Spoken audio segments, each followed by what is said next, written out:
Let's look now at what it looks like to do a treatment on someone else. As I mentioned before, Dr. Usui did not use the standard 12 hand positions that we teach today. He used some other techniques that if you continue in our classes, you'll learn during your third class, during your art class. Dr. Hayashi also did not use these standard positions. He gathered his notes from working with various people who came into the clinic and had certain techniques and positions that he used depending upon the presenting issue. It was Mrs. Takata who developed the current hand positions that we teach today. So let's take a look at those positions. They actually can be found in your manual underneath the self-treatment positions. And again, you'll see that these positions are split up into 3 groups of 4. We work first on 4 positions on the head, 4 down the front, and 4 down the back of the person. The first position is very similar to that of self-treatment. We're going to reach the person's eyes and their pineal glands. So as we place our hands here, oftentimes, as you'll see in the picture, we use a tissue paper or Kleenex of some sort, just so that we don't get oils from our hands onto such sensitive areas of the skin. So this is the first position on the head. The second position then is over the person's ears and their temporal lobes. Third position is the back of the head. Now to get to this position, we don't want the person on the table to have to strain their neck at all to lift their head. So a good way to do this is to gently turn the head, beginning where you were with the ears, place one hand under the back of the head, and gently turn the head back again. Then this hand underneath can be used to manipulate the head to allow your second hand under as well. So once we get to the back of the head, we'll stay here in this position for a little while, and then the fourth position is the throat position. So you gently slip your hands out from under the person's head and place them lightly over the throat. Now, when we're working on the throat, this is one of those issues that can be very sensitive for people in that any pressure feels a little heavy here. So oftentimes when we're working on the throat, we work a little bit off of the body. Reiki can be done both on or off of the body, and we can work in the various layers of the auric field as well. On the throat, we typically will work a little bit off the body just for the person's comfort. So those are the 4 positions that we have on the head. Now we move to the front of the body. And again, we have 4 positions. We start in the heart, chest area, where this is a sensitive area. On females, we typically, a good rule of thumb is to just work off of the body. So you can place your hands in a V or just right above, covering this area where the energetic chakra is, where the various organs of the body physically are as well. If you are working on a male, you may work either off the body or on the body, again still avoiding the sensitive areas of the breast. So we will utilize with a male oftentimes a V or a T position, as you see in your diagram.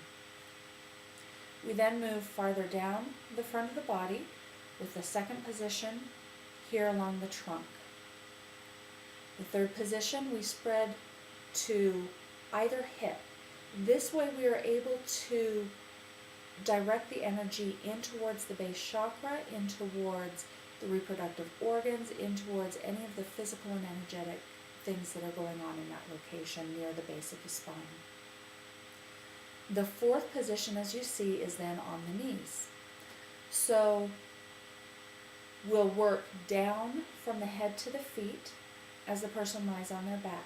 4 on the head, then 4 on the front, working on the heart, typically easiest to access from the side of the person, the heart, then on the trunk, then 1 hand on each hip, and then the hands on the knees.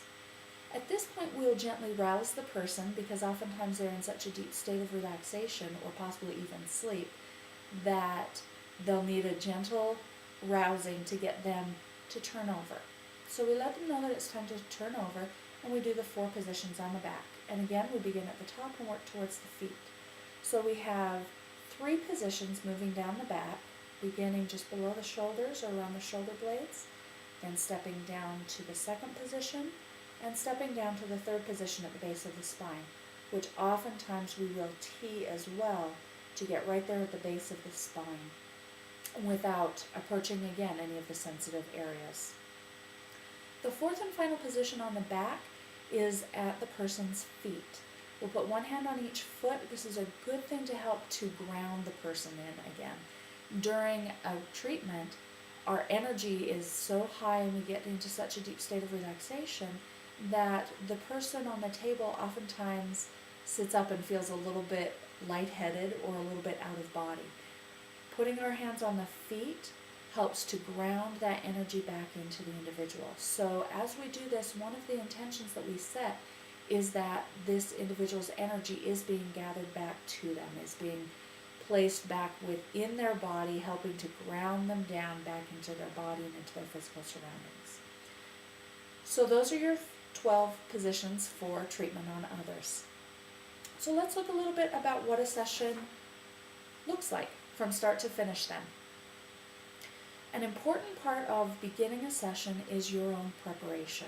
You want to make sure that you and the space are prepared to allow for a comfortable setting for the energy to take place in. So it's important first to make sure that the space is clean.